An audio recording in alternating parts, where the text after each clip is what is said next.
थोरंदळे येथे जो पायनमळा आहे तिथे आता दामोदर जयराम मिंडे हे उर्दग्रस्त राहतात, त्यांच्या घरासमोरच आहे.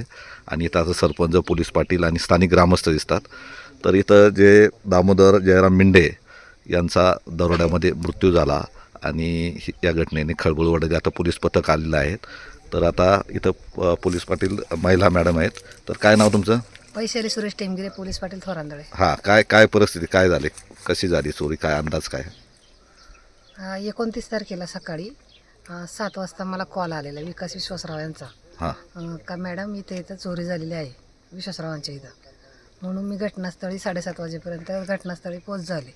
पाहिलं तर बंगल्यामधील फक्त त्यांच्या म्हणजे त्या CC कॅमेऱ्यामध्ये असं दिसून आलं की बैलाची खुटी उपटली आणि शेजारी जो बंगला आहे त्यांच्या चुलत्यांचा विश्वासरावांचा, त्या बंगल्याचे लॉक तोडून आतमध्ये कपाटाचं आत अस्तव्यस्त केलं, कपाट बेडमध्ये.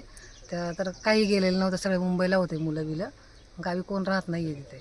मग आम्ही ते सर्व पाहिलं आणि नंतर कळलं की विलास नारायण टेमगिरे यांच्या इकडे आलेले, पण कडी खोलतानाच ते लोक जागी झाले. मग ते चोरांच्या पाठीमागे लागून चोर पळून गेले तिथनं. हां, नंतर मग मी लगेच डिपार्टमेंटला कळवलं.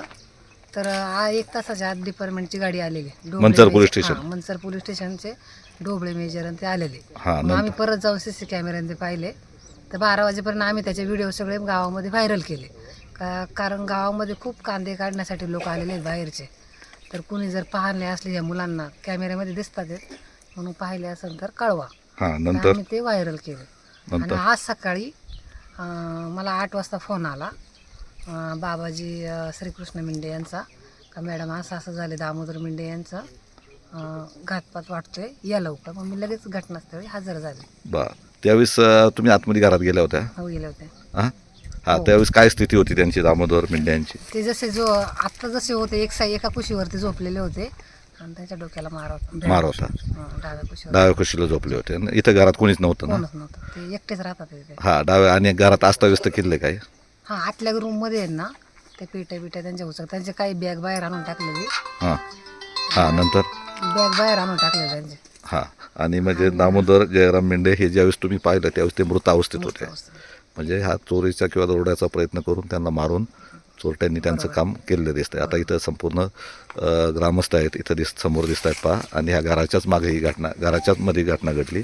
आता इथं सरपंच आहेत, काय JD टेमगिरे बोला. प्रश्न असा आहे की इथे कांदा काढणे चालू आहे आणि सगळे मजूर या गावामध्ये आपल्या थोरांदळ्यामध्ये 150-200 मजूर आलेले आहेत. आणि त्या मजुरामधलेच काही टवराट पोरं किंवा ती जी बीड जिल्ह्यातली इकडे जे काही आलेले आहेत, पारधी समाजाचे वगैरे असे जे काही लोक आहेत, ते रात्रीचे तोंड बांधून दिवस कांदा काढतात, त्यांच्या घराचे ते रिकी करतात. आणि संध्याकाळी ते जे घर बंद असेल किंवा कोणी एकटं राहते का अशा ठिकाणी ते संध्याकाळी जाऊन दरोड टाकतात. त्यांनी चोरी वगैरे केली तर तिथपर्यंत ठीक आहे, पण मारून टाकतात माणूस. तर माणूस असा मारून टाकला की त्याला याच्यामध्ये पायरीचा डोक्यामध्ये असा जवळजवळ 10-15-20 टाके पण असं एवढं जोरात पार मारलेली, जागेवर क्लॅच करून टाकला. मग तो डाव्या कुशीवर जसा पडला तसाच पडलेला आहे. तर आता ते सकाळी समजलं की असं घडलं. मग ते पोलीस डिपार्टमेंट वगैरे सर्व आले आणि मी सकाळपासून आहे इथे की बाबा हे आता सर्व काय लागेल पोलीस डिपार्टमेंटला मदत करणं. परत ते PM ला ॲम्ब्युलन्स बोलून ती गाडी मंचरला नेली आहे. आणि आता यांचं कोण राहिला नाही का इथं? इथे कोणच नाही. त्याचा एक मुलगा आळेफाट्याला आहे आणि एक मुलगा बॉम्बेला आहे आणि तो एकटा असतो. त्यांची मिसेस वारली. गावात काय कमिटी आहे का तुमच्या? त्या आता ट्रस्टमध्ये ते हे आहेत काय सदस्य आहेत, विश्वस्त आहे. हां, आणि विश्वस्त आहेत. आणि त्या गावामध्ये त्यांना आम्ही पाणी मारायचं मंदिराला काम दिलेलं होतं महिन्यावरती. एकदम स्वभाव चांगला, कोणाच्या आद्यात नाही, कधी कोणाच्या आद्यात नाही, कोणाला शब्दाने बोलवणार नाही आणि एकटाच राहत होता.